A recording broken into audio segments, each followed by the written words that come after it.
اللہ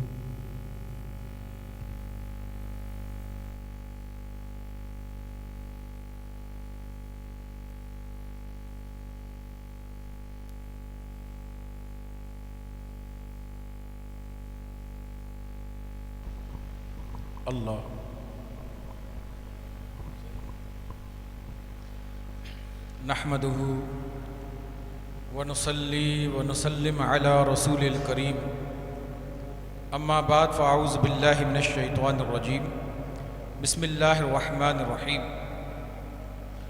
ان اللہ وملائکتہ یصلون علی النبی یا ایھا الذین آمنوا صلوا علیہ وسلموا تسلیما اللہم صلی علی سیدنا محمد وآلہ وعطرتہ بعدد کل معلوم لک صلاۃ و سلام علیک یا سیدی یا رسول اللہ صلی اللہ تعالی علیہ وسلم۔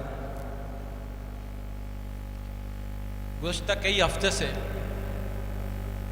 سیدنا شیخ عبدالقادر جیلانی رحمۃ اللہ علیہ کی زندگی کے بارے میں کچھ واقعات میں آپ کے سامنے پیش کر رہا تھا، اور وہ ایک طویل صورت اختیار کر گئے ہیں، گزشتہ مہینے سے ان کے اوپر بیان ہو رہا ہے۔ اسی بیان کو آگے بڑھاتے ہوئے جب سیدنا شیخ عبدالقادر جیلانی رحمۃ اللہ علیہ نے مدرسے سے تعلیم حاصل کر لی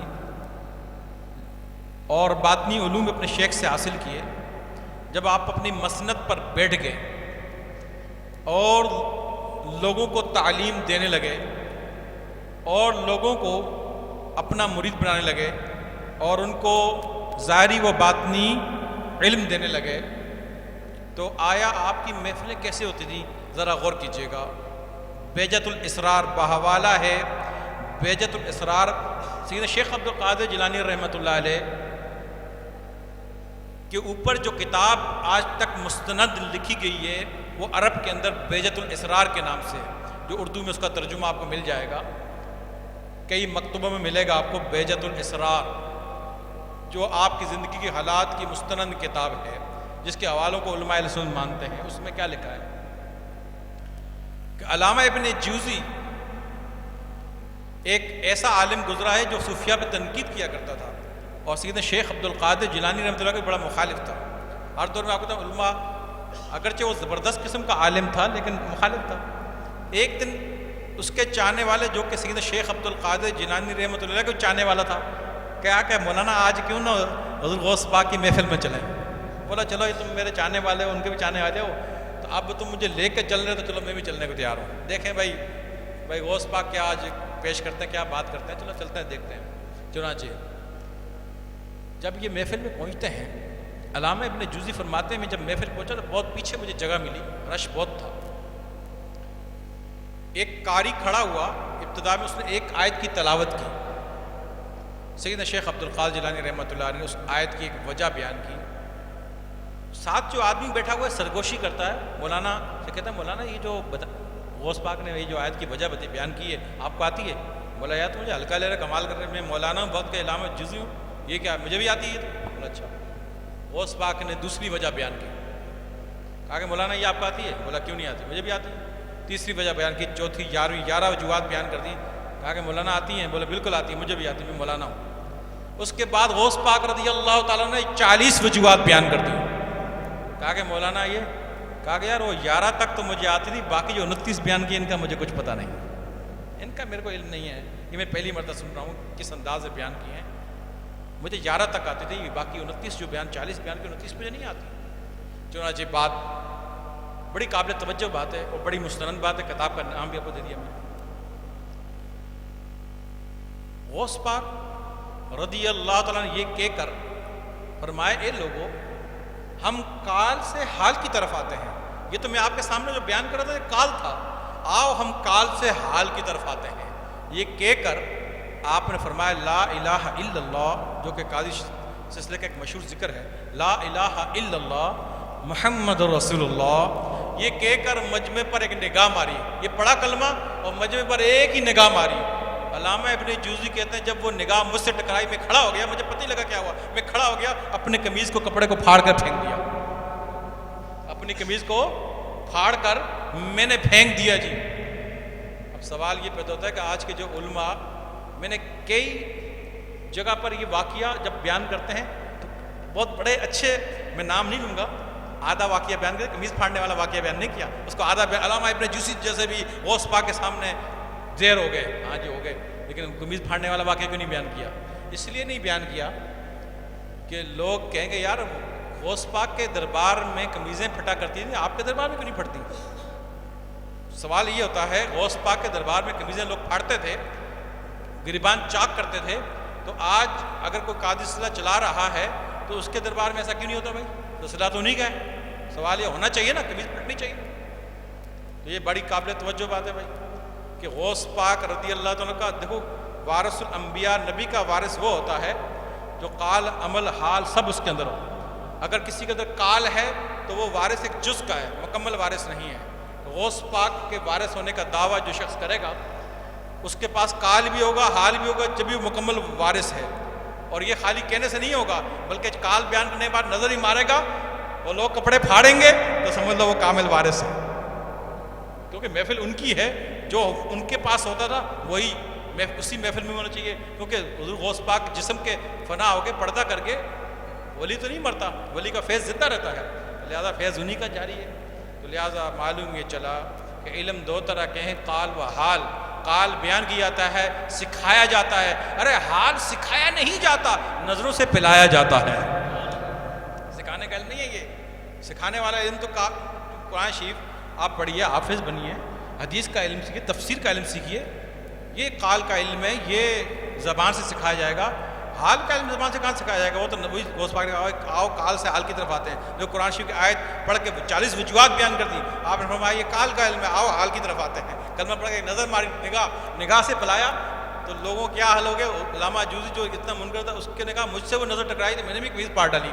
علامہ نے پھاڑ ڈالی تو بتا لوگوں کا کیا حل ہوا ہوگا، کیا حل ہوا ہوگا؟ چنانچہ شیخ علی بن حیتی رضی اللہ تعالیٰ عنہ، یہ اپنے زمانے کے زبردست ولی اللہ اور اللہ کے ولی اور کامل شیخ تھے، لیکن جب غوث الاعظم رضی اللہ عنہ اپنی مسند پہ بیٹھ گئے، یہ ان کے پاس آ گئے، ان کے ہاتھ پہ اپنا ہاتھ دے دیا کہ سرکار اب آپ بغداد میں بیٹھ کے ہیں تو میری آپ کے سامنے کیا حیثیت ہے؟ تو لہٰذا ان کے سامنے دو زانو ہو کے بیٹھ کے سرکار غوث پاک نے ان کو دعا دی، اپنا طالب بنا لیا اور ان کے پاس کے زیر سایہ زندگی گزارنے لگے۔ شیخ علی بن حیتی کے نام سے آج بھی تاریخ میں ان کی مشہور ہیں، نام ہے شیخ علی بن حیتی رضی اللہ عنہ۔ فرماتے ایک محفل ہو رہی تھی باوالا بیجت الاسرار، میں نے کہا کتاب ان پہ ایک مستند ہے، بیجت الاسرار کتاب، تو محفل ہو رہی ہے، سیدھا شیخ عبدالقادر جیلانی دوران محفل کھڑے ہو جاتے ہیں اور حضرت شیخ علی جو تھے ان کے خلیفہ، ان کے سامنے ہاتھ باندھ کے کھڑے ہو جاتے ہیں۔ مجمع بہت سارا ہے، 10,000 ہے، 20,000، اللہ جانے، اللہ ہی پتہ ہے کتنا بہت بڑا مجمع ہے، ایک بڑا جمع غفیر ہے۔ اب لوگ یہ سوچتے ہیں کہ خلیفہ شیخ کے سامنے ہاتھ باندھ کے کھڑا ہو، یہ بات تو سمجھ میں آتی ہے، لیکن شیخ اپنے مرید خلیفہ کے سامنے ہاتھ باندھ کے کھڑا ہو، یہ بات سمجھ میں نہیں آتی۔ لیکن لوگ چونکہ چڑیا پڑھنا مارے حضور غوث پاک کے آگے، دبدبے سے، رعب سے، لوگوں کی ضرورت نہیں کہ کچھ کہہ سکیں، خاموشی دیکھ رہے ہیں وہ کیا رہا ہے، خاموش ہے، کسی کے پوچھنے کی ضرورت نہیں۔ تھوڑی دیر بعد اور شیخ علی کا یہ عالم ہے کہ ایک کیفیت میں ہے، ایک کیفیت طاری ان پہ، آنکھیں ان کی بند ہیں اور حضور غوث الاعظم ہاتھ باندھ کے ان کے سامنے کھڑے ہیں۔ جب وہ کیفیت سے باہر آتے ہیں تو شیخ عبدالقادر جیلانی رحمۃ اللہ علیہ پوچھتے ہیں، اے علی تم کیا دیکھا، تم نے کیا دیکھا؟ عرض کیا حضور میں نے مراقبے میں حضور آپ صلی اللہ علیہ وسلم کو دیدار کیا ہے، میں نے حضور کو دیکھا ہے۔ فرمایا کیا فرمایا انہوں نے؟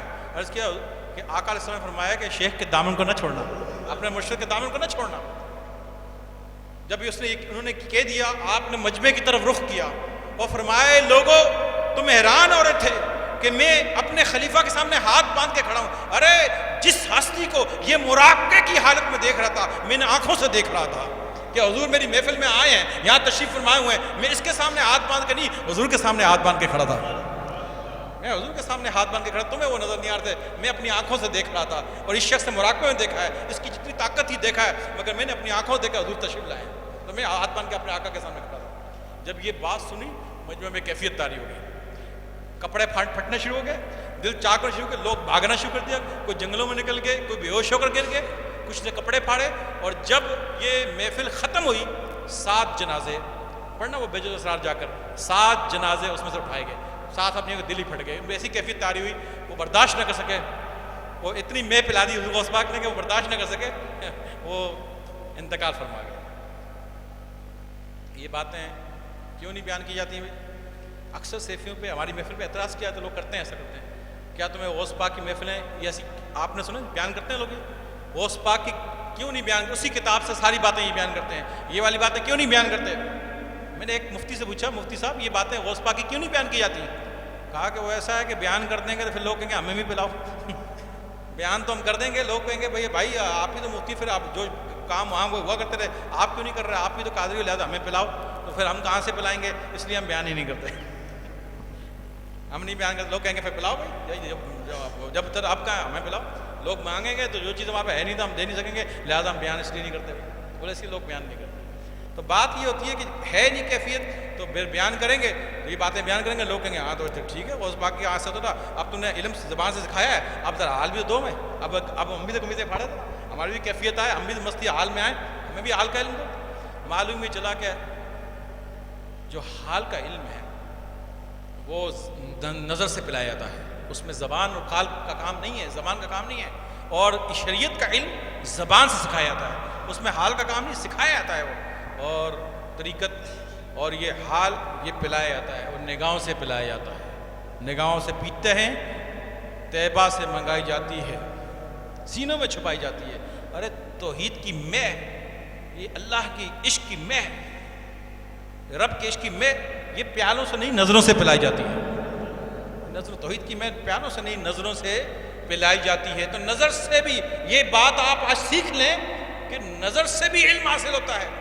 یہ ایک نقطہ بیان کرتے ہیں، آؤ مدرسے میں داخل ہو، اس میں کوئی شک نہیں کہ شیخ الحدیث بننے کے لیے مدرسے میں ہی داخل ہونا پڑے گا، جیسا کہ سیدنا شیخ عبد القادر جیلانی رحمۃ اللہ مدرسہ نظامیہ میں داخل ہوئے تھے، شیخ الحدیث بنے، تو اگر وہ شیخ الحدیث وہاں پہ بنے ہیں جہاں امام غزالی رحمۃ اللہ استاد تھے، اس مدرسے میں بنے، پھر شیخ حماد باز کے پاس کیا لینے جاتے تھے؟ پڑھیں بیجت الاسرار، ان کے پاس کیا لینے جاتے تھے؟ اور شیخ حماد باز رحمۃ اللہ علیہ ظاہری تعلیم نہ رکھتے تھے، مفتی نہ تھے، وہ کہتے ہیں کہ آپ عبد القادر تم میرے پاس کیا لینے آئے ہو؟ تم تو مفتی ہو، میں تو میرے پاس تو تعلیم نہیں ہے، آپ پڑھے حوالہ۔ ان کے پاس ظاہری تعلیم نہیں تھی شیخ حماد باز رحمۃ اللہ، تو بتائیں کہ حضور غوث پاک ان کے پاس کیا سیکھنے جاتے تھے جب مدرسہ نظامیہ پڑھتے تھے؟ یہاں ان کو پتہ تھا کہ یہ قال یہاں ملے گا، حال حماد باز رحمۃ اللہ کے پاس ملے گا۔ تو شیخ الحدیث بننا ہے مدرسے میں جاؤ، قاری بننا ہے حافظ صاحب کے پاس جاؤ، ارے مسئلہ پوچھنا ہے مفتی صاحب کے پاس جاؤ۔ لیکن اگر دل کے اس پرزے کو ٹھیک کرنا ہے جو حسد کا کینہ گند بڑا ہوا ہے، کتے جو دل تمہارے دل میں پڑے ہوئے ہیں، اور تم بولے گا پیر صاحب کتے کیوں لے کے دیے؟ ارے کتے پڑے ہوئے ہیں دل میں، بھائی کنویں کے اندر بھائی کتا پڑا ہو، کنویں میں کتا پڑا ہو تو پانی نکالو تو پانی صاف ہوگا؟ زور سے بولو، کھایا نہیں ابھی لنگر پک رہا ہے بھائی، کھانے کو بھی دیں گے یار، بولو ہوگا؟ پہلے کیا کریں گے؟ کتا نکالیں گے باہر، پھر پانی صاف کریں گے۔ اصول یہ ہے کتا پہلے نکالیں گے، پانی بعد میں صاف کریں گے، تو پانی پاک ہو جائے گا۔ تو لہٰذا دلوں میں پڑے ہوئے ہیں تمہارے کتے، بھائی کون سے کتے؟ بھائی گرل فرینڈ کا کتا ہے، گرل فرینڈ رکھی ہوئی ہے، رات رات کو جب بیٹھے گھنٹے گھنٹے موبائل فون میں باتیں کرتے ہو، وہ گرل فرینڈ کا کتا پڑا ہوا ہے، حرام روزی کھاتے اس کا کتا پڑا ہوا ہے، کسی کو گالیاں دے تو گالیوں کا کتا پڑا ہوا ہے، نماز نہیں پڑھتے بے نمازی پن کا کتا ہے، اور طرح طرح کی جو بھی برائی اس کا کتا ہے۔ آپ نے خود تک کا کتا پہلے نکالنا پڑتا ہے، کتے کو نکالو، یہ کتے کون نکالے گا؟ وہ تو ہے شیخ الحدیث، تمہیں شیخ حدیث کا علم دے گا، قرآن کا علم دے گا، کتے دل سے نکالنا ہے کسی شیخ کے پاس جاؤ، جو نظر سے پلائے گا اس کے پاس جاؤ۔ تو اس لیے شیخ الحدیث بننے کے لیے آپ کو مدرسے میں جانا پڑے گا، حافظ بننے کے لیے قاری صاحب کے پاس جانا پڑے گا، اور مسئلہ معلوم کرنے کے لیے مفتی صاحب کے پاس جانا پڑے گا، صحیح نا؟ فروٹ لینے کے لیے فروٹ کی دکان میں جانا پڑے گا، گوشت لینے کے لیے کسائی کے پاس جانا پڑے گا، اور کپڑے سلانے کے لیے درزی کے پاس جانا پڑے گا، اور دلوں کی صفائی، اور اگر آنکھ خراب ہو جائے تو ڈاکٹر کے پاس جانا پڑے گا، درد ہو ہڈیوں میں تو ڈاکٹر کے پاس جانا پڑے گا۔ لیکن اگر دل خراب ہو جائے کہ مجھے غصہ بہت آتا ہے، مجھے حسد بہت ہوتا ہے، مجھے تکبر بہت ہوتا ہے، مجھے انانیت بہت ہے، میرے یہ خرابی وہ خرابی ہے، اگر دل خراب ہو جائے تو اللہ والے کے پاس جانا پڑے گا۔ یہ اللہ والا ڈاکٹر دلوں کا ہے بھائی، دل کے ڈاکٹر ہیں، دل ہی تو بنیاد ہے، دل ہی تو راز کی جگہ ہے۔ جس کا دل ٹھیک ہو گیا اس ٹھیک ہو گیا، منہ کالے کو لو، دل کالے کو لو منہ کالا چنگا، جس کا منہ کالا کوئی بات نہیں، دل کا کالا نہ ہو، تو دل کا کالا ہے وہ تو کسی کام کا نہیں ہو، بھلے چٹا گورا ہو، دل کالا نہیں ہونا چاہیے۔ تو دل کالا ہو گیا، کیا کرے؟ اللہ والے کے پاس جاؤ، دلوں کو سفید کرنے کی مشین اس کے پاس ہے، وہ نظر مار کے نظر سے سفید کرے گا اس کو۔ اب شربت کسی گلاس میں اگر کچرا گندگی پڑی ہو اس میں پانی پیتے ہو پانی اس میں ڈالتے ہو؟ پہلے دھوتے ہو پھر ڈالتے ہو؟ جس دل میں اتنا گند ہو تو اس میں کہتے ہو اللہ کا ذکر ہو، اللہ ہم اللہ. ابے گندگی اتنی ہے، گندے گلاس میں تو پانی تو ڈالتا نہیں ہے، گندی دل میں تو کیا اللہ کا نور داخل ہوگا؟ اللہ کا نور، اللہ نور السماوات والارض، اللہ زمین و آسمان کا نور ہے. اللہ کہتے ہیں نہ زمین میں سماتا ہوں نہ آسمان میں سماتا ہوں، میں سماتا ہوں بندہ مومن کے قلب کے اندر سماتا ہوں. تو اللہ کس قلب میں سمائے گا؟ وہ گندے قلب میں. گندے برتن میں تو پانی نہیں ڈالتا، تمیز نہیں ہے تیرے. تو دل کو صاف کر. کون کرے گا؟ شیخ کے پاس آ کے بیٹھو اور اللہ والے کے پاس آ کے حال کا علم حاصل کر. حال کے علم میں دل صاف ہوتے ہیں، دل حال کے علم میں صاف ہوتے ہیں. تو معلوم یہ چلا کہ یہ اللہ والے حال کا علم ہے. حال کا علم جو حاصل کرتا ہے وہ نظر سے حاصل ہوتا ہے، نظر سے حاصل ہوتا ہے. حال کا نظر سے حاصل ہوتا ہے. اور جس کو یہ مہ ملتی ہے، جو پیتا ہے نظر سے پیتا ہے، اور جب جو پیتا ہے اس کا گھونٹ بھرتا ہے اس کو مستی آتی ہے. یہ کیفیت آتی ہے، ایک کیفیت اس پہ طاری ہوتی ہے. اس کی آنکھ پہ جب کیفیت طاری ہوتی ہے وہ روتا ہے، اس کے بالوں پہ جب کیفیت طاری ہوتی ہے رونگٹے کھڑے ہوتے ہیں، اس کے باطن میں جب کیفیت طاری ہوتی ہے بے ہوش ہو کر گرتا ہے، اس کے جسم پر جب کیفیت طاری تھرتھراتا ہے، اس کے ہاتھ پہ کیفیت طاری ہوتی ہے تالی مارتا ہے، اس کے پاؤں پہ کیفیت طاری ہوتی ہے رقص کی کیفیت آتی ہے، اور اندر باطن میں کیفیت چلی جائے ٹھنڈک محسوس ہوتی ہے، سکون محسوس ہوتا ہے. تو کیفیات مختلف جگہوں میں طاری ہوں گی، اس کے اثرات مختلف ہوں گے. یہ سب کیفیات ہیں، حال کے علم کا رزلٹ ہے. جب پیے گا تو اس کو یہ ایسا محسوس ہوگا، ایسا ہوگا. اس لیے تیسرا واقعہ، شیخ حسن رحمۃ اللہ علیہ ایک عالم دین فرماتے ہیں کہ ایک دفعہ شیخ عبد القادر جیلانی رحمۃ اللہ علیہ کی بارگاہ میں مجلس میں حاضر ہوا. فرماتے ہیں کہ 10,000 کا اس دن مجمع تھا. میں دیر سے پہنچا، سب سے آخر میں میری جگہ آئی باوالا بیجت اسران. فرماتے ہیں حضور غوث پاک ایک موضوع پر یعنی عبادت پر بیان کر رہے تھے. میرے دل میں خیال ہے عبادت میں تقوی پر بیان کریں. حضور غوث پاک نے عبادت کو چھوڑ کر تقوی پر بیان شروع کر دیا. پھر تھوڑی دیر میرے خیال ہے تقوی پر نہیں شوق پر بیان کریں. انہوں نے تقوی کو چھوڑ کے شوق پر بیان شروع کر دیا. پھر میرے دل میں خیال ہے نہیں شوق پر نہیں زہد پر بیان کریں. انہوں نے شوق کو چھوڑ کے زہد پر بیان شروع کر دیا. پھر میں نے کہا نہیں زہد پر نہیں، یہ محبت الہی محبت پر بیان کریں. انہوں نے محبت پر بیان شروع کر دیا. پھر میرے دل میں خیال ہے نہیں ہے علم بالغیب حضور پر بیان فرمائے. انہوں نے وہ چھوڑ کر حضور پر بالغیب پر بیان شروع کر دیا. اور بیان کرنے کے ایسا بیان کیا، کہتے ہیں کہ میں نے آج تک ایسا بیان نہ سنا. بیان ختم کرنے کے بعد دور سے 10,000 کے مجمع دور اپنے اسٹیج پر اپنے مسند پر بیٹھے ہوئے آواز دیتے ہیں اے حسن اتنا کافی یا اور بھی؟ وہ کہتے ہیں میں 10,000 کے مجمع کے آخر میں بیٹھا ہوں، دل میں سوچ رہا ہوں غوث پاک مسند میں بیٹھے ہوئے ہیں، اور میری سوچ پر بیان کرنے کے بعد آخر میں کہتے ہیں اتنا کافی ہے یا اور بھی؟ فرماتا جب یہ بات ہوئی، سنی، مجھ پہ کیفیت طاری ہوئی، مجھ پہ کیفیت طاری میں کھڑا ہو گیا. اس کیفیت میں نے اپنی قمیض کو پھاڑ کے پھینک دیا. مجھے پتہ نہیں لگا کیوں پھاڑ دیکھا میں ننگا کھڑا ہوں، قمیض پھاڑ کے میں نے پھینک دی. ایک بڑے عالم دین نے جناب یہ حال ہے. بیجت اسرار پڑھے کیا یہ واقعات کو نظر نہیں آتے؟ کبھی ہماری مجلس پہ آ گئے کیا یہ ناچ رہے ہیں، کیا گھوم رہے ہیں، وہ قمیض کیوں پھاڑ رہے ہیں؟ تمہیں یہ واقعات نظر نہیں آتے؟ تم عالم نہیں تو نہیں پڑھتے ہو؟ اگر تیرے پاس نہیں ہے یہ علم تو سیکھ. اگر نہیں سیکھا جو جن کے پاس ہے ان پہ اعتراض کیوں کرتا ہے؟ اعتراف کرنا چاہیے تیرے کو. اعتراض کیوں کرتا ہے؟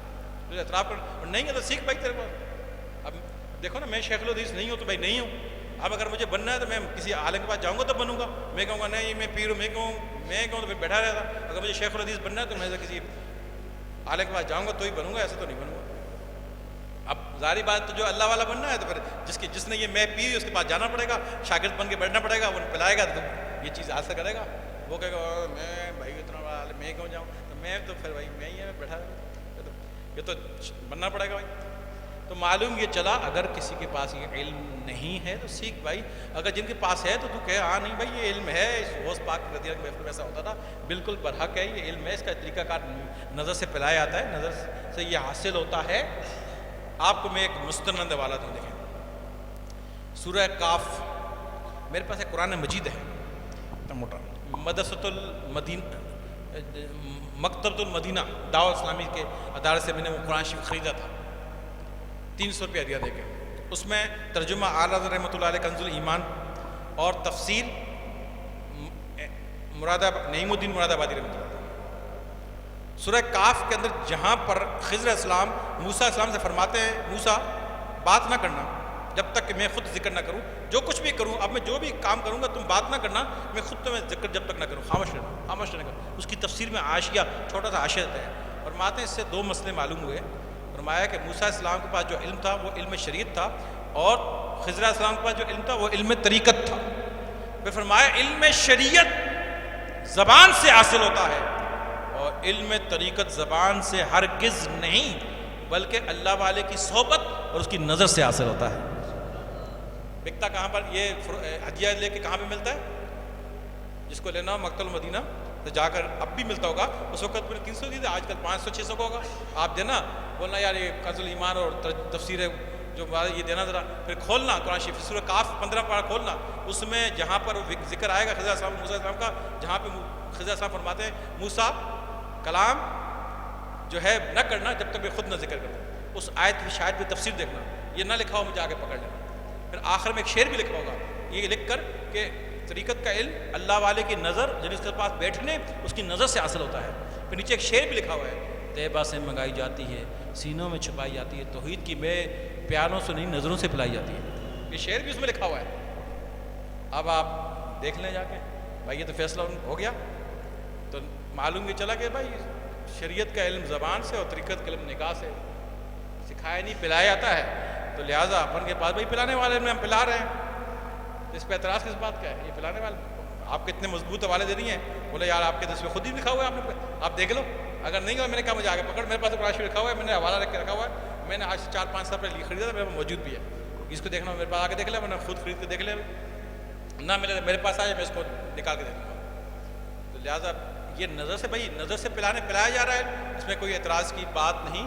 حضور غوث الاعظم رضی اللہ عنہ کے دربار میں علم جو ہے وہ سکھایا بھی جاتا تھا، اور پھر سرکار غوث پاک پلاتے بھی تھے، سکھاتے بھی تھے، پلاتے بھی تھے۔ ایک مشہور واقعہ تاریخ کا میں آپ کے سامنے بیان کروں، بڑا زبردست۔ بابا شمس تبریز رحمۃ اللہ جاتے ہیں گلی میں، مولانا روم رحمۃ اللہ علیہ بچوں کو پڑھا رہے ہیں، اس بات کی اور تصدیق۔ اب بابا کہہ رہے ہیں مولانا پہ نظر پڑتی ہے، بولے واہ بھائی مولانا ماشاء اللہ بڑے خوبصورت ہے، بڑے جمیل، بڑے اصیل۔ آپ کو تو مولانا کون ہوتے ہیں؟ مولانا وہ ہوتے ہیں جو شیخ الحدیث ہوں، قرآن کے مفسر ہوں، سر پہ امامہ ہو، داڑھی ہو، زلفیں ہوں، نمازی ہو، نماز نہ پڑھتے ہوں بلکہ پڑھاتے ہوں، نہ صرف پڑھتے ہوں بلکہ پڑھاتے ہوں، اور قرآن سیکھا ہوا بھی سکھاتے بھی ہوں۔ مولانا کی یہ تعریف ہے نا، کوئی مسئلہ پوچھو تو مسئلہ بتاتے بھی ہوں، مسئلہ آتا نہیں بتاتے بھی ہیں، تو یہ مولانا کی تعریف ہے۔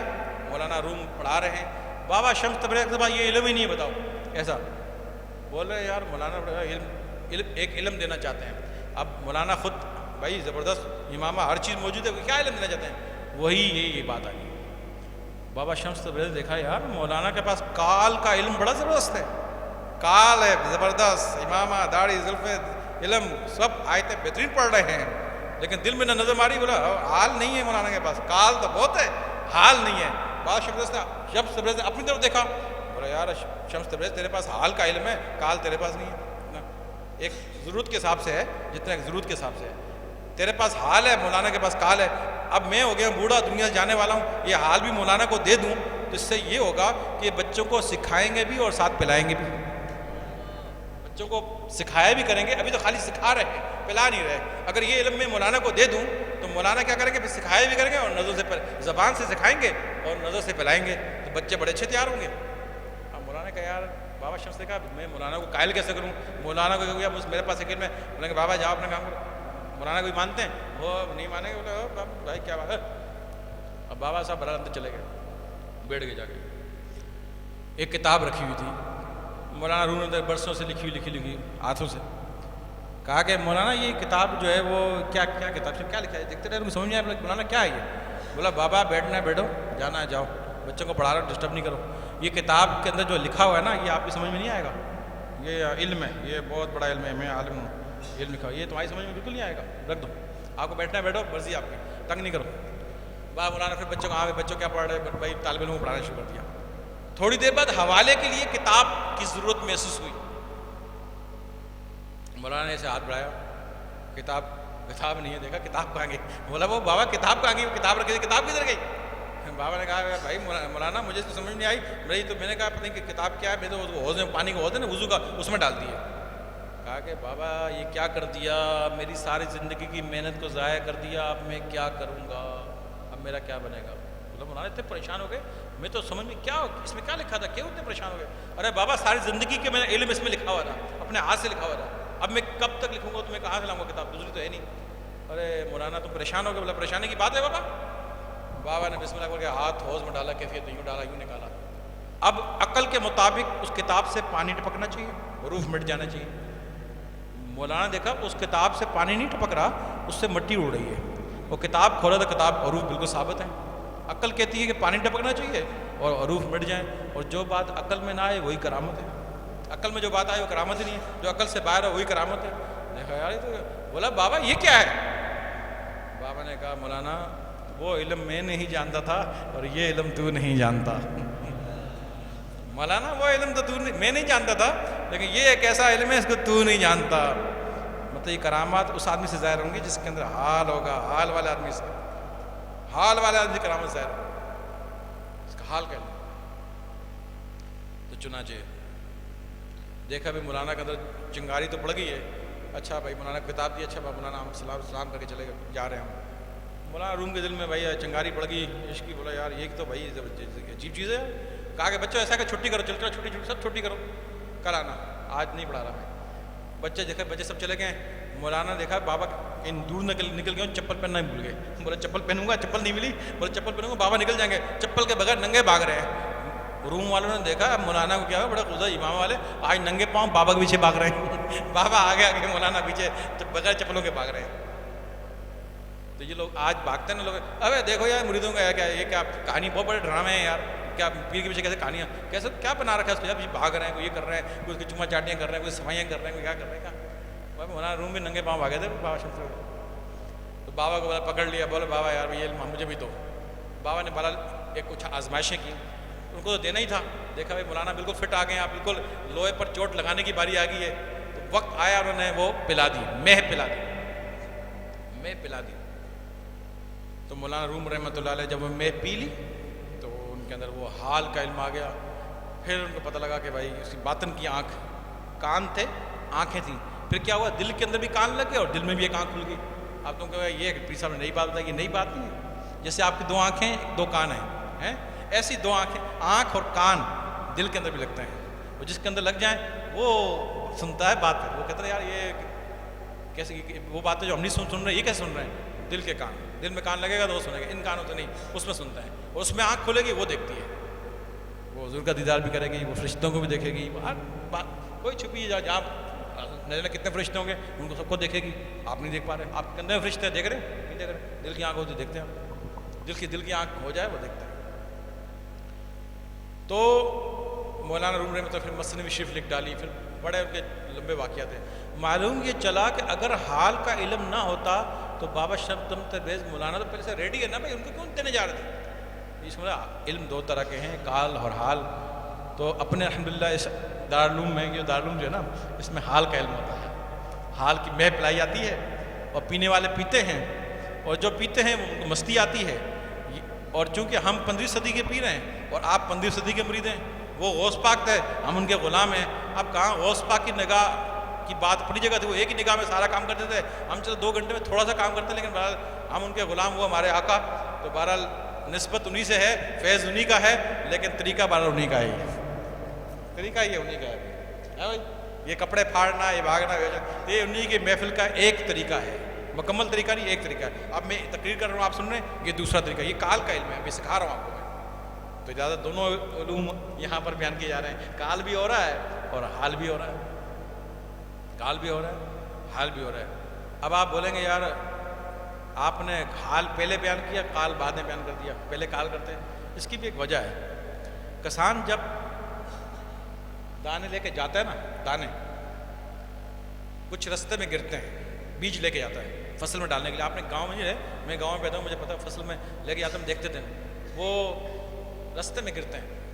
جو رستے میں گرتے ہیں ان کو کبوتر کھاتے ہیں، چڑیاں جیسے گرتے ہیں چڑیاں آ کے بیٹھتی کھا جاتی، چگ لیتی ہیں، یعنی کھا لیتی ہیں۔ کچھ دانے اس کے پتھر پہ گرتے ہیں، وہ بھی ہم نے دیکھے ہیں، اس پہ تھوڑی سی اٹھی ہے مٹی جمی ہوئی جس میں نمی ہوتی ہے، جو دانہ اس میں گرتا ہے اس میں سے ایک شاخ نکلتی ہے گندم کی۔ گندم کا اگر دان بیج گندم کی جو بھی دانہ ہے اس میں فسٹ کلاس شاخ نکلتی ہے. جب اس کی جڑ پتھر تک پہنچتی ہے آگے سختی ہوتی ہے گنجائش نہیں ہوتی وہ سوکھ جاتا ہے. پھر ایک دانہ جا کر بنجر زمین پہ گرتا ہے. اس میں پہلے سے کانٹے اور ہرے ہرے درخت اور جڑی بوٹیاں بہت ہوتی ہیں. وہ اس میں بھی گرتا ہے دانہ اور وہ بھی بڑا ہوتا ہے اور ان کے برابر ہوتا ہے. جب کانٹوں کے برابر ہو جاتے ہیں کانٹے اس کو پکڑ لیتے ہیں اس کو بڑھنے نہیں دیتے وہ بھی سوکھ جاتا ہے. پھر ایک دانہ جا کر بہترین زمین پر ہل لگی زمین پر گرتا ہے. اس میں کوئی جڑی بوٹیاں نہیں ہوتی اس میں دانہ اگتا ہے فصل بنتا ہے اس میں شاخیں لگتی ہیں اس کے اندر پھل لگتے ہیں. یہ 4 حالتیں ہوتی ہیں. پہلی حالت میں نے ایک بات سنائی آپ نے سنی دل میں آئی ہاں ٹھیک ہے یار بات بڑی اچھی کی ہے بات خیال ادھر کیا ہاں ٹھیک ہے کہ بس شیطان آتا ہے ذرا سا اس نے دھیان ادھر دیا شیطان آیا اس کے دل سے بات نکال لیتا ہے. دانہ باہر ہی گرا کبوتر چک گیا شیطان سے چک لیتا ہے یعنی نکال لیتا ہے اس کے دل سے بات بھول جاتا ہے کیا ہوگا چھوڑو. دوسری بات سننے والوں کی پہلی حالت یہ ہوتی ہے. دوسرے سننے والوں کی حالت کہ وہ پتھر پر جو گرا اس میں سے شاخ بھی نکلی لہٰذا اس کے دل میں وہ بات گئی سنا اس نے کان سے سنا دل میں بات اتاری بولا ہاں یار بڑی اچھی بات کی. اب نیت بھی کی کہ میں اس پر عمل کروں گا. ایک سوچا اس نے میں عمل کروں گا لیکن پھر اس نے عمل نہیں کیا تو لہٰذا اس میں سے نیت کا ثواب بھی ملا اس میں ایک شاخ بھی نکلی لیکن دل پتھر تھا اس نے عمل نہیں کیا تو سوکھ گئی بات ختم ہو گئی کوئی فائدہ نہیں ہوا. تیسری جو کانٹوں والا بنجر زمین پہ دانہ گرا اس کے بات کو سنا بات دل میں بھی اتاری نیت بھی کی اور اس پر عمل بھی کیا. درخت بڑا ہوا لیکن دل میں اتنی خواہشیں تھیں اتنی گندگی تھی اتنی خواہشیں تھیں اس کی خواہش الٹی سیدھی اتنی خواہشیں تھیں اس نے اس بات کو بڑھنے نہ دیا پکڑ کے ختم کر دیا. اور چوتھی بات دل بالکل صاف تھا یعنی زمین بالکل صاف تھی دانہ ڈلا اس میں شاخ ہوئی فصل پھل لگا اور بہترین درخت بنا. تو اس لیے چوتھی بات یعنی جس کے دل میں بات سنی دل میں اتاری نیت کی عمل شروع کر دیا دل میں خواہشیں یہ سب ختم کر دی پہلے نہیں تھی لہٰذا فرسٹ کلاس کام ہو گیا. تو حال اس لیے پہلے کرتے ہیں تاکہ یہ سب گند یہ جو بھی ہے نا سب صاف ہو جائے تاکہ جو بات میں سناؤں وہ سنیں اس کو دل میں اتاریں اس کی عمل کرنے کی نیت کریں اور اس پر عمل کرنا شروع کر دیں. یہ وجہ ہے کیونکہ پہلے کر دوں گا تو چپ جائے گا شیطان کیونکہ شیطانی اثرات پہلے ہوں گے. تو پہلے صفائی بات نہیں بات ہی صفائی ہو جائے تاکہ دانہ بالکل صحیح بیٹھے پھر میں سناؤں تو بات کو سنیں دل میں اتاریں اس کی نیت کریں اس پر عمل کریں ورنہ پہلے کا سنا دوں گا تو نہیں عمل نہیں کر سکیں گے. اب اس میں کوئی 1 2 4 ایسے ہو گئے جو کہ بھائی نہیں وہ ان کی توجہ نہیں ہوگی تو وہ الگ بات ہے باقی کافی لوگوں کو اس سے فائدہ حاصل ہوگا. تو معلوم یہ چلا یہ حال کا علم بھی ہے کال کا علم بھی ہے. اور حال کے علم سے اب تھوڑی سی 5-10 منٹ کی بات اور کروں گا حال پر. حال کے علم سے بڑے فائدے ہوں گے. دیکھو ایک شخص نبی کریم علیہ السلام سے ملاقات کرتا ہے قابل توجہ بات. اب ایمان کی حالت میں ملاقات کرتا ہے اور کبھی پہلے ملاقات نہ کی یا 1000 دفعہ سے ملاقات کی لیکن کافر تھا. اب ایمان کی حالت میں ملاقات کرتا کلمہ پڑھتا ہے. اب جو پہلی نظر جو حضور کے چہرے کو اس نے دیکھا تو وہ پہلے بھی تھا 1000 دفعہ. اب جو اس نظر سے اس نے ایمان کی حالت میں جو حضور کو دیکھا حضور کی نظر اس پہ پڑی وہ بن گیا صحابی رسول. بنا نہیں بنا بھائی بن گیا. اب سارے دنیا کے اولیاء مل جائیں اور یہ چاہیں کہ وہ اس کے مقام مرتبے کا ہم پا لیں پا سکتے ہیں بتاؤ. ایک نظر سے حضور کی ایک نظر سے وہ مقام اور مرتبہ حاصل ہوا. تو معلوم چلا مرتبے نظروں سے حاصل ہوتے ہیں بھائی. صحابی اب کوئی شخص کہے گا یار میں نے اتنی زندگی بھر عبادت کی میں صحابی بن سکتا ہے. جس پر حضور کی نظر نہ پڑے صحابی نہیں بن سکتا. جس نے حضور کو نہ دیکھا دیدار نہ کیا دیدار سے صحابی بنتا ہے. بغیر دیدار کے صحابی نہیں بنتا. اگر بنتا تو پھر وہ ویسے کرنی رضی اللہ تعالیٰ بن جاتے ہیں. ان کی زندگی میں نہیں بنے نا تو دیدار نہیں ہوا نہیں بنے. تو نظر کے ایک نظر کا اتنا کمال ہے. اور جنہوں نے اس لیے ابو بکر صدیق کیوں افضل ہو گئے تو ایک نظر کا اتنا کمال ہے. اور جس شخص نے اپنا مال سب کچھ تن من اپنی بچی بھی نکاح میں دے دی اور دن رات خدمتیں کی جبھی تو وہ انبیاء کے بعد افضل البشر بن گئے. انبیاء کے بعد افضل البشر کیوں بنے اس بات سے بن گئے اپنا مال بھی خرچ کر دیا اپنی جان سے اپنی مال سے اپنی اولاد سے اپنی بچی بھی نکاح میں دے دی سب کچھ قربان کر دیا. حضور بولا سب کچھ قربان ہے آپ پہ دن رات خدمتیں کی. تو خدمت کی وجہ اور صحبت کی مدد جو ساتھ رہے اور نگاہیں پڑتی رہیں حضور کی تو وہ بن گئے افضل البشر بعد انبیاء. انبیاء کے بعد سب سے افضل بشر سورج طلوع نہیں ہوتا سوائے ابو بکر صدیق رضی اللہ تعالیٰ عنہ کے. ذات مبارکہ، اس لیے افضل ہو گئے۔ اور جن کی ایک نظر ملاقات میں پھر نہ ہوئی وہ بھی صحابی بن گئے۔ اس سے کیا دنیا کے سارے اولیاء مل جائیں، اس شخص ایک کا مقابلہ کس کی، ایک ہی نظر جس میں پڑی تھی، جس نے ایک ہی نظر دیدار کیا تھا، اور ساری دنیا کے اولیاء چاہیں کہ ہم اس کا مقابلہ کر لیں۔ تو نظر معلوم بھی چلا شخصیت جتنی بڑی ہوگی نظر کا کمال بھی اتنا بڑا ہوگا۔ تو نبی امام الانبیاء کی نظر ہے، کوئی مذاق نہیں ہے۔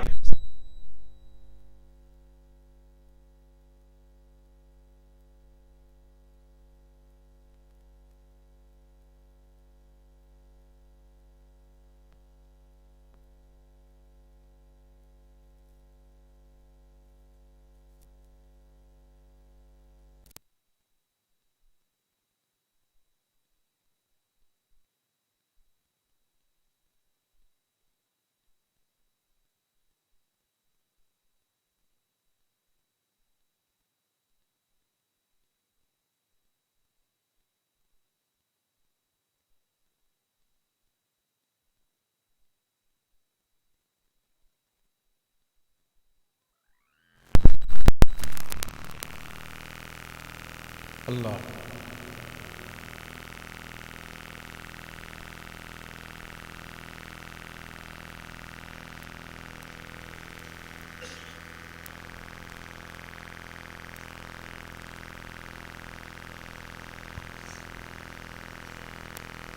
اللہ۔ تو شخصیت جتنی بڑی ہوگی اس کی نظر کا کمال بھی اتنا بڑا ہوگا۔ اب چلیں جی، وہ تو نبی کی بات تھی، نبی کریم صلی اللہ علیہ وسلم وصال فرما کے اب نہ کوئی نبی آئے گا نہ کوئی صحابی بنے گا۔ اب غوث الاعظم کے واقعات بیان کر رہے ہیں۔ غوث پاک رضی اللہ تعالیٰ عنہ کے دربار میں رات کے وقت ایک گھر میں ایک آ گیا چور، چوری کرنے کی نیت سے۔ چوری کرنا گناہ کبیرہ ہے، اور چور آ گیا، اس کو نہیں پتہ بھائی یہ اولیاؤں کے سردار سیدنا شیخ عبد القادر المعروف غوث الاعظم رضی اللہ تعالیٰ کے گھر ہے، مگر وہ داخل ہو گیا، چوری کرنی، گھر دروازہ کھلا، داخل ہو گیا۔ اندر آیا تو بھائی دیکھا تو بھائی بڑی خوشبو، بڑا عجیب، اس کی سمجھ میں نہیں آیا۔ غوث پاک کا تہجد کی نماز ادا فرما رہے ہیں، کہا یہ تو گھر والے جاگ رہے ہیں۔ اب باہر جانے کے لیے ایک ستون کے پیچھے چھپ گیا، اور اس کی ہمت نہ ہوئی باہر جانے کی، وہ چھپ گیا وہاں کہ اب یہ جاگ رہے ہیں، یہ سوئیں تو پھر میں اپنا کام دکھاؤں۔ چنانچہ سیدنا شیخ عبد القادر جیلانی رحمۃ اللہ علیہ جب نماز سے تہجد سے فارغ ہوئے، سیدنا خضر علیہ السلام جو ہے وہ تشریف لاتے ہیں، کہتے ہیں کہ غوث الاعظم رضی اللہ، یا غوث الاعظم رضی اللہ عنہ، فلاں شہر کے کتب کا انتقال ہو گیا ہے، ایک کتب آپ مقرر فرما دیجیے۔ آپ نے فرمایا اے خضر، رات کا وقت ہے، میں کہاں سے، میرے پاس کوئی آدمی نہیں ہے، میں کس کو کتب کروں؟ فرمایا اچھا یہ ستون کے پیچھے ایک چور چھپا ہوا ہے، نکال اس کو۔ اس نے سنا، آواز آئی کہ چور کو نکال، بولا اب چور کی سزا تو ہاتھ کاٹنا ہے، کبھی گناہ کبیرہ ہے۔ اب چور نماز تو تہجد تو نہیں پڑھ رہا ہوگا، نمازی تھوڑی ہوگا، نمازی ہوتا چوری کیوں کرتا؟ بے نمازی گندا آدمی، چوری کرنے والا آدمی، اگر اس پہ پکڑا جائے تو ہاتھ کاٹ دو۔ اب وہ ڈرتے ڈرتے باہر نکلا۔ سرکار غوث پاک نے بتاؤ یار، غوث الاعظم کی نگاہ، آج بھی میں بھی آپ پہ نظر مارتا ہوں، بتاؤ آپ کے سینے ہلکے ہوتے ہیں نہیں ہوتے؟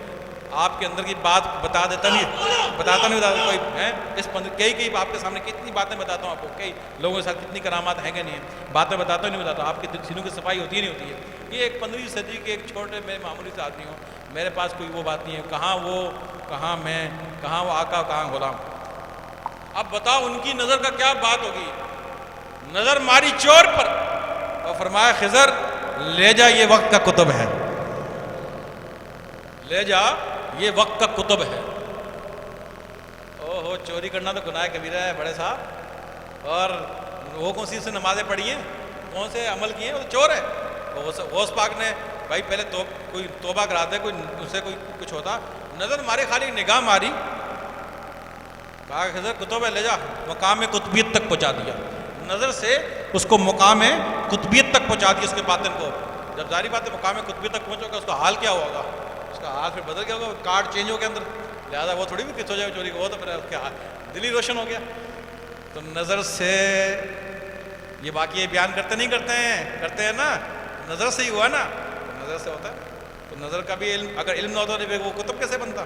تو نظر سے لوگ کتب بنتے ہیں، نظر سے ابدال بنتے ہیں، نظر سے ولی بنتے ہیں، اور نظر سے صحابی بنتے ہیں، نظر سے بنتے ہیں۔ لو یہ ایک بڑا اچھا واقعہ یاد آ گیا میرے کو، بڑا پیارا واقعہ ہے، جو دیوبندیوں کے امام، دیوبندیوں کے استاد لیکن وہ ہیں ولی اللہ، مطلب ان کے استاد ہیں کہ ہم بھی ان کو مانتے ہیں. حضرت امداد اللہ مہاجر مکی رحمۃ اللہ علیہ، امداد اللہ مہاجر مکی رحمۃ اللہ علیہ، ان کی نسل ان کے آگے سے خراب ہوئی، یہاں تک سیٹ تھے، یہاں تک بالکل صحیح تھے. اشرف تھانوی ان کے شاگرد تھے، رشید گنگوئی ان کے خلیفہ تھے. وہاں سے وہ مردود ہوئے، انہوں نے ان کو آگ بھی کیا، لیکن بہرحال انہوں نے آگ نامہ تو چھپا دیا، بہرحال کہا کہ ہم ان کے خلیفہ ہی ہیں، کہانی چلا دی اپنی. لیکن وہ اپنی کتاب میں لکھتے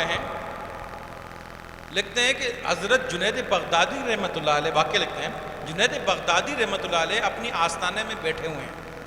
ایک کتا جو نا باہر بیٹھا رہتا تھا، ان کے جیسے کتے لنگور قسم کے کتے ہوتے ہیں نا، باہر بیٹھے ہوں، یہاں بھی کوئی بیٹھا ہوتا ہے بیٹھا رہے. جیسے میرے گھر کے باہر 2-4 کتے لنگور بیٹھے رہتے ہیں، میں نے ہم اب کتوں کو کبھی کبھی اس سے ایک میں روٹی بھی ڈال دیتے، کھا لے یار چل ٹھیک ہے. تو بھائی باہر لنگور قسم کتے بیٹھے ہوئے ہیں، آپ کو اپن نہیں مارتے اس کو، بھائی کوئی لوگ مار بھی دیتے ہوں گے، اپن نے کہتے بیٹھے رہتے کوئی بات. اب وہ لنگور قسم کتا بیٹھا ہوگا تو جنید بغدادی رحمۃ اللہ ایک دن اپنی کیفیت میں بیٹھے ہوئے ہیں، دیکھا یار آستانے میں مرید بڑی کم ہے، کتے کو دیکھا یار بڑا عرصے سے کتا بیٹھا ہوا ہے. ان کو کیا ایک کیفیت آئی، انہوں نے ایک نگاہ، حال کی نگاہ سے کتے کو دیکھ لیا، حال کی نگاہ سے کتے کو دیکھ لیا. بھائی کتے کو یعنی اپنی نظر کتے پہ ڈال دی، کتا حال سے بے حال ہو گیا. بارہ کچھ عرصہ گزرا، جنید بغدادی رحمۃ اللہ علیہ وصال فرما گئے، انتقال فرما گئے، ان کا انتقال ہو گیا.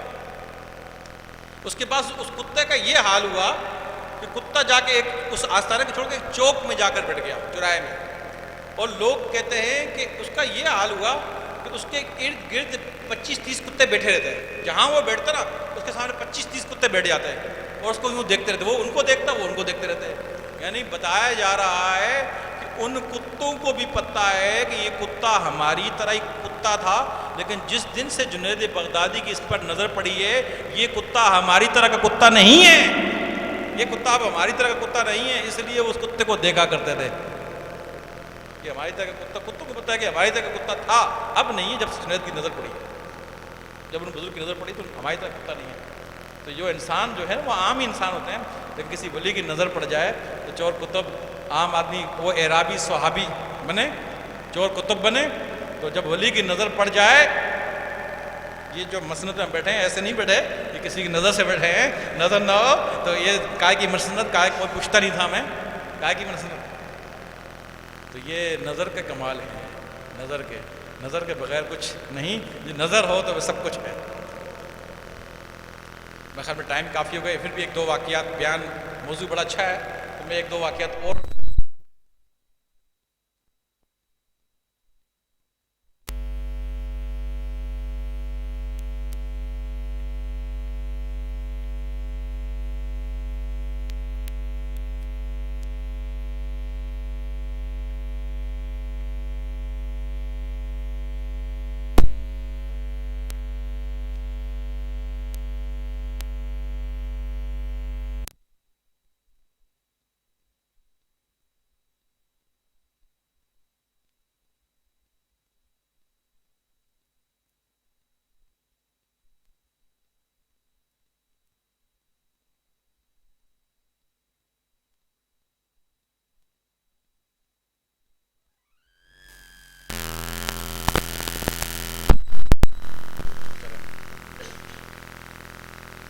اللہ. بہاؤالدین نقش بند، اب نقش بند سے کی طرف آتے ہیں. میں غوث پاک کے واقعات کے زمانے میں نقش بند، بہاؤالدین نقش بند لفظ جو ہے یہ کہاں سے جاری ہوا، کہاں سے نکلا؟ نقش بند کیوں کہتے ہیں؟ نقش بندی سے نقش بند کیوں کہتے ہیں؟ اس کی سمجھنا اس بات. یہ سیدنا صدیق اکبر رضی اللہ تعالیٰ کا سلسلہ ہے، صدیقی نام تھا، نقش بند کیوں ہوا؟ فرماتے ہیں کہ بہاؤالدین ایک طالب علم تھے، ان کے والد نے سید امیر کلار کے پاس چھوڑ دیا، حضور ان کو سکھائیں بھی اور پلائیں بھی، علم جامع علوم تھے ان کے پاس کہ ان کو آپ پڑھائیں. انہوں نے کیا کیا کہ ان کے آستانے کے خرچے کو چلانے کے لیے برتنوں کے پکانے کا کاروبار تھا، اور ان کو آگ لگانے کے لیے روزانہ کسی نہ کسی کی باری آتی تھی. ایک دفعہ باری آ گئی سردیوں کا موسم میں بہاؤالدین رحمۃ اللہ علیہ کہ بھائی آج رات کے برتن آپ نے پکانے ہیں. لڑکوں نے دیکھا بھائی ان کی باری، کچھ لڑکے ان سے حسد شرارت کرتے تھے، انہوں نے لکڑیاں گیلی کر دیں. جب رات کو آپ کے برتن پکانے کی باری آئی، آپ نے آگ لگائی تو برتنوں کو آگ نہ لگی. دیکھا بھائی لکڑیاں گیلی ہیں، آپ نے بولا تو برتن نہیں پکیں گے، لکڑیوں کو آگ نہیں لگ رہی، صبح مرشد ناراض ہو جائیں گے، کیا ہوگا؟ بہرحال پریشانی کے عالم میں ایک نگاہ سے جو میں مرشد نے پلائی تھی، اس نگاہ سے برتنوں کی طرف دیکھا، ایک کیفیت سے دیکھا، اللہ کا کرنا ایسا ہوا کہ وہ برتن نگاہوں سے پک گئے۔ صبح جب دیکھا نہ صرف وہ برتن پک گئے بلکہ ہر برتن کے پیندے میں لفظ اسم اللہ لکھا ہوا ہے، ہر برتن کے پیندے میں اللہ، برتن بھی پکے ان میں اللہ لکھا۔ مرشد نے آگے دیکھا اور بہادر یہ کیا؟ بولا حضرت میں نے یہ میرے ساتھ معاملہ ہو گیا تھا، میں نے ایک نگاہ سے جو آپ نے مہ پلائی اسے دیکھا تو یہ حال ہو گیا برتنوں کا، برتن پک گئے، ان کے دل میں پیندے میں اللہ لکھا گیا۔ اس کا مقصد کیا فرمایا؟ وہاں سے لفظ نکل گیا نقش بند۔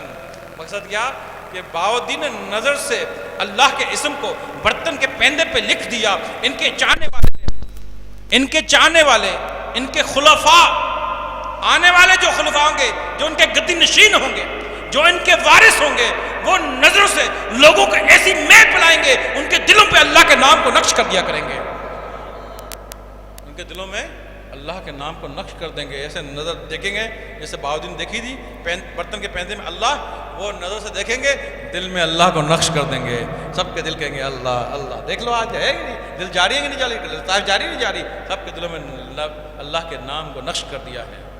اس لیے نقش بند کہلاتے ہیں، دل میں اللہ کے نام کو نقش کرتے ہیں، اللہ کے ذکر کو نقش کر دیتے ہیں، اس لیے نقش بند ہے۔ کل آپ سے کوئی پوچھ سکتا ہے کہ یار نقش بند کی، بولا یہ نقش بند ہے، اور ان کا کیا بات ہے؟ فرماتے ہیں بعض کیا فرماتے ہیں؟ فرماتے تھے دل بیار دس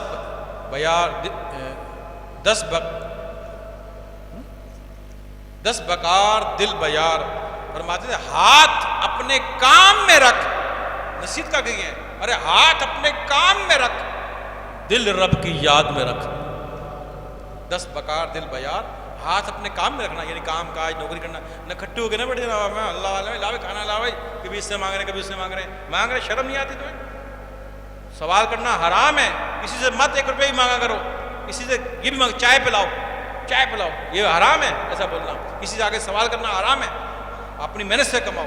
ہاں اگر کوئی تحفہ دے، آپ کو دعوت دے کہ آپ کو میں چائے پلاتا ہوں، آپ اس کی دعوت قبول کریں، کھانا کھلاتا ہوں آپ کو قبول کریں، اگر آپ کو تحفہ دے آپ کو قبول کریں، لیکن سوال نہ کریں کہ دو نہ۔ 10 بکار فرمایا مرید ہاتھ کام میں رکھنا، نہ کٹو نہ مننا، کام کاج کرنا، مگر کیا کرنا؟ دل بیار، مگر دل اللہ کی یاد میں رکھنا۔ 10 بکار دل بیار، دل اللہ کی یاد میں رکھنا، یہ معاملہ تھا۔ تو یہاں سے بن گئے نقش بند۔ آخری بات پیش کر کے بیان میں ختم کرتا، آخری بات یہ ہے کہ خواجہ باقی باللہ، اب نقش بند سلسلے کی بات ہو رہی ہے، خواجہ باقی باللہ رحمۃ اللہ علیہ، دیکھو ہمارے سلسلے کے وہ خواجہ باقی باللہ رحمۃ اللہ، دروازے کے اوپر نام لکھا ہوا ہے، مرشد مجد الفسانی شیخ احمد فاروقی سندھ کے مرشد خواجہ باقی باللہ رحمۃ اللہ علیہ، اپنے آستانے میں جب آپ کے مرشد خواجہ محمد امکنگی رحمۃ اللہ علیہ نے بخارا سے آپ کو اس طرف سے بھیجا کہ خواجہ ہندوستان چلے جاؤ،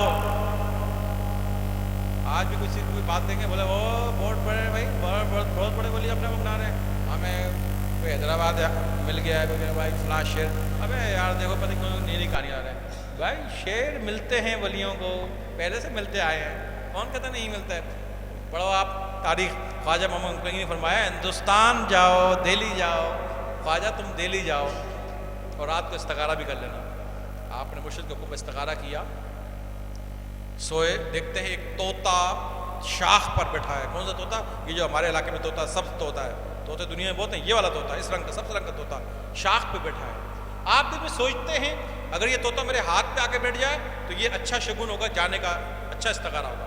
وہ اتنے میں اڑتا ہے، آپ کے ہاتھ میں آ کے بیٹھ جاتا ہے، تو آپ اپنا لہاب تھوک نکال کر اس کے چونچ میں ڈالتے ہیں، وہ آگے سے ایک منہ سے ایک مصری کا ڈانا نکالتا ہے، آپ کے منہ میں ڈالتا ہے، جب آپ وہ کھا جاتے ہیں تو آپ کا پورا بدن میٹھا ہو جاتا ہے۔ یہ خواب دیکھتے ہیں، صبح اٹھ کے مرشد کے پاس عرض کرتے ہیں مرشد یہ خواب دیکھا ہے، آپ نے استخارے کا حکم دیا، ہم نے کیا، یہ خواب دیکھا ہے۔ فرمایا خواجہ طوطا ہندوستان کا پرندہ ہے، یہ سبز طوطا ہندوستان میں پایا جاتا ہے، اور یہ تمہیں اشارہ ہے وہاں جانے کا، وہاں جو طوطا تم نے دیکھا ہے وہاں تمہیں ایک ایسا آدمی ملے گا جس کو تم توجہ دو گے، توجہ سے اس کو فائدہ ہوگا، اور وہ اتنا بڑا آدمی ہوگا کہ اس کے الٹا اس کی ذات سے تمہیں ایسا فائدہ ہوگا، یہ طوطن نے مصری دی، تمہارا بدن میٹھا ہو گیا، تمہارا نام قیامت تک روشن ہو جائے گا. وہ ایسا شخص تمہیں ملے گا، ہندوستان میں ملے گا. چنانچہ خواجہ صاحب خوشی خوشی دہلی میں آ گئے، آستانہ قائم کیا، توجہات دینی شروع کی. یہی توجہات دینی شروع کی. لو بھی یہ کال اور حال کے بیان اور یہ محفلیں، یہ مرغ بسمل کی طرح لوگ تڑپتے تھے، ذکر کیفیات ہوتی تھی، لوگ دور دور سے آتے تھے، لنگر بھی چلتے تھے، جس لنگر آپ کو کھلائیں گے لنگر چلتے تھے. لیکن انتظار میں رہتے تھے یار وہ طوطا وہ نہیں آیا، کافی ٹائم ہو گیا، وہ انتظار میں رہتے تھے یار وہ شخص کب آئے گا جو میرے مرشد نے فرمایا تھا، وہ کب آئے گا. لیکن ایک دن ایسا ہوا، شیخ احمد فاروقی سرہندی رحمۃ اللہ علیہ، یہ پہلے والد کی طرف سے چشتی ہیں، شیخ عبد الاحد کی طرف سے چشتی، اور شاہ سکندر کیتلی اور شاہ کمال کیتلی رحمۃ اللہ جو غوث پاک کی اولاد میں سے تھے، جن سے جبہ بھی ملا. غوث پاک نے اپنا جبہ ان کے لیے بھیجا تھا. اپنے بیٹے شیخ عبد الرزاق رحمۃ اللہ علیہ کو فرمایا کہ شیخ عبد الرزاق یہ جبہ رکھ لو، ایسا آدمی ہوگا، یہ میرا تحفہ، یہ میرا جبہ امانتاً تم اس کو دے دینا، اگر تم نہ پاؤ اپنی اولاد کو وصیت کے ساتھ آگے کرتے رہنا. کرتے کرتے شاہ سکندر کیتلی رحمۃ اللہ پہنچا. وہ اولاد تھے غوث اعظم کی، ان سے بیعت تھے قاضی ضلع میں مجد الثانی رحمۃ اللہ علیہ. جب یہ حالت اس کیفیات میں پہنچے، انہوں نے کہا کہ جو کیفیات مجھے وصیت کے طور پر پہنچی ہیں وہ آپ میں نظر آتی ہیں، اے شیخ آپ میں نظر آتی ہیں. آپ نے فرمایا اے حضرت آپ فکر نہ کریں، یہ جبہ غوث پاک نے میرے لیے بھیجا ہے، مجھے پتہ ہے یہ میرے لیے بھیجا ہے، پہنائے مجھے آپ، بولا مجھے پتہ ہے میرے لیے بھیجا ہے. تو غوث پاک کا جبہ بھی نائب ہے غوث الاعظم. تو وہ پھر نقش بندی سے، اب چشتی بھی تھے، قادری بھی تھے، سہروردی بھی تھے، 3 سلسلے کے بعد موجود تھے. شیخ تھے، حج کے لیے جا رہے ہیں، دہلی میں آئے. کس نے کہا کہ حضرت آج کل ایک نئے بزرگ آئے ہوئے ہیں دہلی میں، بڑا بازار گرم، بڑا زبردست کیفیات میں محفل ہیں. بولا اچھا، بولا ہمیں بھی لے کے چلو یار. بولا آئیے آپ کو بھی لے کے بلاتے ہیں ان سے. جب آئے خانقاہ میں داخل ہوئے، حاجی باقی بلا رحمۃ اللہ کی نظر پڑی، او ہو سمجھ گئے بھائی وہ طوطا، وہ جو خواب تھا وہ آ گئے، وہ آ گئے، وہ آ گئے. تو پھر آپ نے 3 دن تک کمرے میں بند رہے ان کے ساتھ، کیونکہ کیفیات 3 دن تک بند رہے اور 3 دن میں سب میں پلا دی. تو مجدد الثانی کے مجدد کے جو معاملات تھے وہاں ظاہر ہو گئے نقش بندی میں. اس لیے آپ نے پھر فرمایا کہ اگر کوئی شخص چاہتا کہ شارٹ کٹ اقرب ترین، اگر چاہتا کہ میں اللہ کو بالکل شارٹ کٹ پالوں، جلدی سے اللہ کو پالوں، قریب ترین ایسا راستہ ہو، بالکل شارٹ ہو، لمبا نہ ہو، فرمایا اس کو چاہیے کہ وہ نقش بند سلسلے میں مرید بنے. اس کو چاہیے کہ وہ نقش بند سلسلے کے اندر مرید بنے. یہاں لوگ اب نہیں یہ نہیں بھائی، یہ تاریخ لمبی پرانی نہیں ہے، 500 برس پرانی کتابیں بھری پڑی ہیں، آپ پڑھ لو کہ وہ اپنے والد کی طرف سے ہمارے پاس 4 سلسلے کیسے پہنچ گئے. والد کی طرف سے چشتی تھے، شاہ سکندر کے قادری تھے، سہروردی کسی اور بزرگ سے تھے، اور نقش بندی سلسلے کے مرید خلیفہ جو ہے خواجہ باقی بلا تھے. لوگ اس چیز کو اللہ کے کرتے ہیں، لیکن لوگوں کو گمراہ کرنے کے لیے نہیں تم وہاں نہیں بیتنا، نہیں بیتنا، ایسے لوگوں کو خراب کرتے ہیں. ارے تمہیں اگر ایک جگہ کیفیت مل بھی گئی ہے، تم اس سلسلے کا فیض بھی لو، یہاں سے بھی فیض حاصل کرو، اس کا بھی رنگ لو، ہر سلسلے کا اپنا اپنا رنگ ہے، اس کا بھی حاصل کرو، اس کا بھی حاصل کرو، اس کا بھی حاصل کرو. اور الحمدللہ ہمارے پاس 4 سلسلوں کا رنگ ہے. اب جو ہمارے پاس آ جائے گا اس کو جانے کی ضرورت اس لیے نہیں ہے کہ بھائی وہ بولے گا نقش بندی، بولا یہ بھی ہے، بولے گا چشتی، بولا یہ لو، بولا قادری، بولا یہ لو بھائی، جی سہروردی وہ بھی ہے بھائی، یہ لو بھی، وہ بھی پیو، 4 سلسلے پیو بھائی، کوئی مسئلہ نہیں. اب جہاں آنے کے یہ وہ دکان ہے جس میں سارے پھل ملتے ہیں، کہیں دوسری دکان میں جانے کی ضرورت نہیں. تو وہ خواجہ باقی بلال رحمۃ اللہ علیہ جب آستانے میں بیٹھے ہوئے ہیں تو چند مہمان رات کو دیر سے آئے، کھانا ختم ہو گیا. خواجہ صاحب خوش تو ہوئے کہ بھائی دور سے میں پینے آئے ہیں، مہمان ہیں، لیکن کھانا ختم ہے. انسان کو سوچتا ہے دور سے گاؤں سے آئے ہیں، دیہاتوں سے آئے ہیں، اب ان کو بھوک لگی ہوگی، کھانا تو میرے پاس ہے نہیں، آج تک روٹی نہیں، کچھ بھی نہیں ہے، اب کیا کروں. ایک نان بھائی، دال روٹی بیچنے والے بڑا عاشق تھا. یہ اندر آستانے میں اپنے گھر میں پریشانی کا عالم میں گیا. نان بنی، روٹیاں فٹافٹ لی، دال رکھی، فٹافٹ لایا، ساری کھلا دی. جب آپ حجرے سے باہر آئے سوچنے کہ کیا کروں، کھانا کس سے منگاؤں، دیکھا کہ وہ ہاتھ دھو رہے تھے. کہا کہ خادموں سے پوچھا کہ کس نے کھانا کھلایا. انہوں نے عرض کیا حضور وہ نان بھائی جو دال روٹی بیچا کرتے نا، انہوں نے آج کھانا سب اپنا کھانا بیچنے کے بجائے جو پکایا تھا نا وہ کل وہ سب کھلا دیا مہمانوں کو. وہ خوش ہو گئے، کیفیت آ گئی، خوشی کی کیفیت آ گئی، خوش ہو گئے. نان بھائی کو بلایا، کہا کہ نان بھائی مانگ کیا مانگتا ہے، مانگے تو کیا مانگتا ہے. اب وہابی ہوتے ابے مانگ کیا مانگتا ہے، ابے کیا اللہ سے مانگے، ولی کیا دے گا، ولی کے پاس کیا ہوتا ہے، مانگ کیا مانگا. وہ تو کیا ایسی بات نہیں اللہ ہے بھائی مانگ کیا مانگتا ہے، وہ تو کچھ بھی مانگ لے بھائی، دے سکتے ہیں کیا؟ یہ تو اللہ دے سکتا ہے۔ اچھا جی، لیکن نبی کریم علیہ السلام تو والسلام، اس بات کو بیان کرنے سے پہلے ایک بات، قرآن اٹھا کے آپ پڑھیے، عیسیٰ علیہ السلام، مردوں کو زندہ کرنا کس کا کام ہے بھائی؟ مریضوں کو شفا دینا کس کا کام ہے؟ آپ قرآن اٹھا کے پڑھیے، نہ ہو تو پھر آپ مجھے جتنی مرضی سزا دینا۔ عیسیٰ السلام کرتے ہیں بھائی میں مردوں کو زندہ بھی کرتا ہوں اور مریضوں کو شفا بھی دیتا ہوں۔ آپ پڑھیں قرآن، عیسیٰ السلام کہتے ہیں میں مردوں کو زندہ بھی میں کرتا ہوں بھائی، یہ نہیں کرتے اللہ کرتے، بولتے میں کرتا ہوں زندہ، اور مریضوں کو شفا بھی میں دیتا ہوں۔ لیکن آخر میں ایک لفظ ہوگا بِإِذْنِ اللہ، اللہ کے اذن سے، اللہ کی عطا سے، یعنی کرتا تو میں ہوں لیکن یہ عطا اللہ نے مجھے طاقت دی، یعنی اللہ کی عطا سے کرتا ہوں۔ ارے بے وقوف فابی، تیرے کو اتنی تمیز آج تک نہیں ملی، ہم نے کب کہا ہے کہ وہ ولی اپنے آپ سے ایسا کرتا ہے؟ ارے اللہ نے ان کو یہ طاقت عطا کی ہے وہ ایسا کرتے ہیں، اپنے آپ سے تھوڑی کرتے ہیں، اللہ تو اپنے آپ سے کرتا ہے، اللہ کو دینے والا کوئی نہیں، ولی کو دینے والا اللہ ہے، ولی جو کرتا ہے اللہ کی عطا سے کرتا ہے۔ جیسے عیسیٰ السلام اللہ کی عطا سے مردوں کو بھی زندہ کرتے تھے، مریضوں کو شفا بھی دیتے تھے، یہ دونوں کام اللہ کے تھے، لیکن عیسیٰ السلام کہتے میں کرتا تھا، اللہ کی عطا سے کرتے تھے۔ ایسے اللہ کا ولی کسی کو چیز عطا کرے تو اللہ کی عطا سے کرتا ہے، اللہ کی عطا سے کرتا ہے۔ چنانچہ دیکھ لیں ربیہ اسلمی رضی اللہ عنہ کیا خدمت نبی علیہ السلام کی کرتے تھے۔ ایک صحابی تہجد کی نماز کے لیے آپ علیہ السلام جب گھر سے حجرے سے باہر آتے تو کتنی دیر سے سردیوں میں گرم پانی کہ آپ کو سردی نہ لگے، اور گرمیوں میں معتدل پانی برسا برس لے کے کھڑے ہوتے تھے۔ سرکار جسی بارے سے حضور پانی حاضر ہے، خدمت کرتے رہے۔ ایک زمانہ ایک ٹائم گزر گیا خدمت کرتے ہوئے، عرصہ گزر گیا۔ ایک دن حضور کی رحمت جوش میں آ گئی، آپ رحمۃ اللہ علیہ وسلم آپ صلی اللہ علیہ وسلم کی رحمت جوش میں آ گئی۔ آپ نے فرمایا سل ربیہ، ربیہ مانگ کیا مانگتا ہے، ربیہ مانگ کیا مانگتا ہے۔ وہ تھے صحابی، اگر ہوتے وہابی، حضور آپ کیا دیں گے، یا ہم تو اللہ سے مانگے، اللہ ہی دے سکتا ہے، آپ کیا دیں گے، آپ تو ہماری طرح ہیں، آپ کیا دیں گے۔ وہابی ہوتے ہاں ہماری طرح ہیں، آپ کیا دیں گے، ہماری طرح ہیں آپ۔ بیویوں سے جا کے پوچھو کتنا صبر کرتی ہیں، ہماری طرح۔ بہرحال وہ تھے صحابی، وہابی نہیں تھے۔ لہٰذا انہوں نے کہا حضور جس طرح دنیا میں آپ نے اپنے قدموں میں رکھا ہوا ہے، جنت میں بھی قدموں میں جگہ دے دیں گے، جنت میں بھی قدموں میں جگہ دے دیں گے۔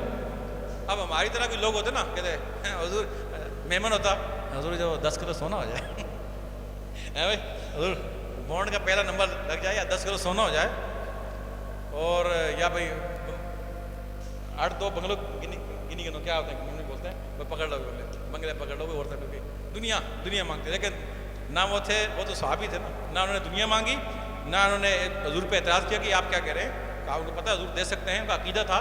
مانگا کیا حضور جس طرح دنیا میں قدموں میں آپ نے رکھا ہوا ہے، یہ قدم جنت میں بھی عطا کر دیں، کہ جنت میں آپ کے قدموں میں رہوں، جگہ وہاں مل جائے مجھے۔ حضور نے یہ نہیں فرمایا کہ ربیہ کیا مانگ رہا ہے، فرمایا ربیہ یہ تمہیں عطا کر دی، اور مانگ کیا مانگتا تھا۔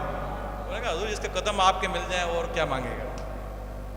تو وہی بات مجد الافسانی، وہی بات خواجہ باقی بلا فرما رہے ہیں، کچھ کیفیت آ گئی، فرمایا نان بھائی مانگ کیا مانگتا ہے۔ نان بھائی بڑا تھا عاشق، بڑا تھا سمجھدار، اس نے کہا حضرت وہ اپنے جیسا بنا دو۔ کیا جواب دیتا ہے؟ اس نے کوئی دنیا نہیں مانگی، کوئی اور چیز نہیں مانگی، کہا کہ حضرت اپنے جیسا بنا دو۔ آپ نے فرمایا نان بھائی یہ نہ مانگ، یہ نہ مانگ، کچھ اور مانگ لے، یہ نہ مانگ۔ کہا کہ نہ حضرت آج دو گے تو یہی دو گے، اپنے جیسا بنا دو، میں اور کچھ نہ مانگوں گا۔ پھر آپ نے کہا کہ بیٹا یہ نہ مانگ، کچھ اور مانگ لے۔ کہا کہ نہ اپنے جیسا بنا دو۔ اندر بلایا حجرے میں، سینے سے لگایا، سینے سے لگا کر توجہ دی۔ تاریخ گواہ ہے کہ جب ہٹایا، باطن تو خواجہ باقی باللہ رحمۃ اللہ علیہ صاحب بن ہی گیا، کہتے ہیں کہ اس کا چہرہ بھی بدل گیا، خواجہ کی طرح ہو گیا، جسم بھی، چہرہ بھی خواجہ کی طرح ہو گیا۔ اب بہت سے لوگ کہیں گے یار یہ پتہ نہیں ایک بات نکالی ہے، ہم نے تو کبھی نہیں دیکھا ایسے ہوا، یہ کیسے ہو گیا۔ ابے بیوقوف انسان، سیدھی سی بات ہے، تیرے پاس ایک 2 موبائل ہے، بلوٹوتھ ہے، تیرے پاس ایک کلام نعت کا چل رہا ہے، ہاں چل رہا ہے، تیرے کو اچھا لگ رہا ہے، بلوٹوتھ آن کر ابھی میں بھیجتا ہوں، وہی کلام تیرے موبائل میں 1 منٹ میں آ جائے گا، ٹھیک ہے۔ میں دیکھوں گا میرا کلام تو غائب ہونا چاہیے نا، میرا کلام غائب بھی نہیں ہوگا، میرے کلام میں کمی بھی نہیں ہوگی، ویسے ہی کلام تیرے موبائل میں بج رہا ہوگا۔ تو یہ تو کوئی مشکل نہیں، سائنس نے آسان کر دیا، انہوں نے سینہ لگایا، اپنا روحانیت بلوٹوتھ کر کے سینے میں ڈال دی، ان کے سینے سے کچھ کم بھی نہیں ہوا، ویسے ہی وہاں بھی بج رہا ہے۔ وہی چیز ان کے سینے میں چلے گی.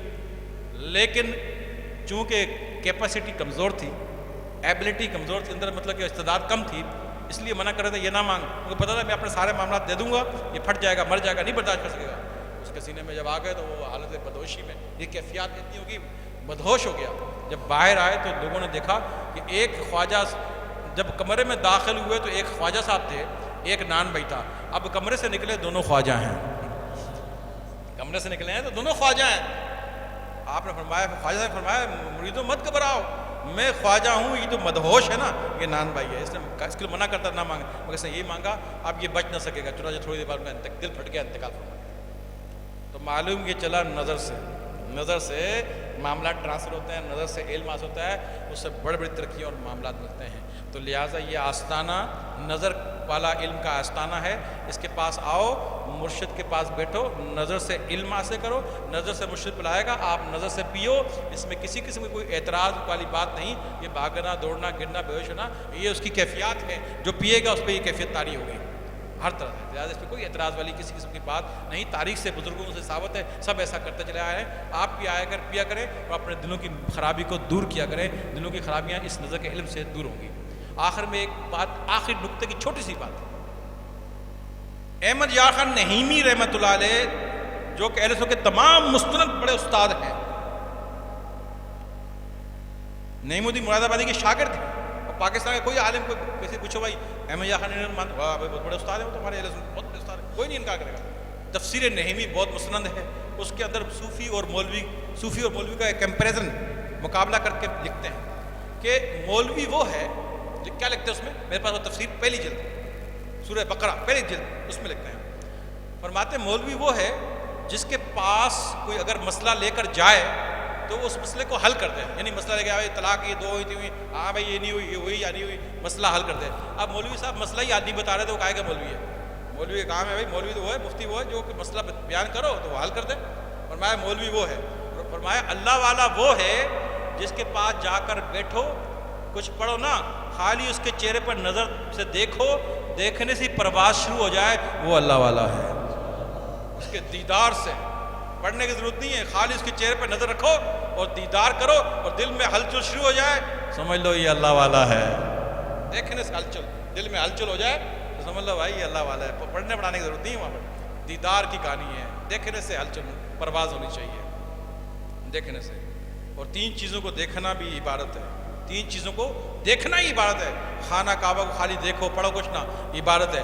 ماں یا باپ کا چہرہ محبت کے ساتھ دیکھو، عبادت ہے. اپنے مرشد کے پاس بیٹھو، عقیدت و محبت اس کے چہرے کو دیکھنا عبادت ہے. اللہ تبارک و تعالیٰ سب کو ان باتوں پر سمجھنے کی، ان پر عمل کرنے کی توفیق عطا فرمائے. آمین. بجائے نبی المرسلین، وآخر دعوانا ان الحمدللہ.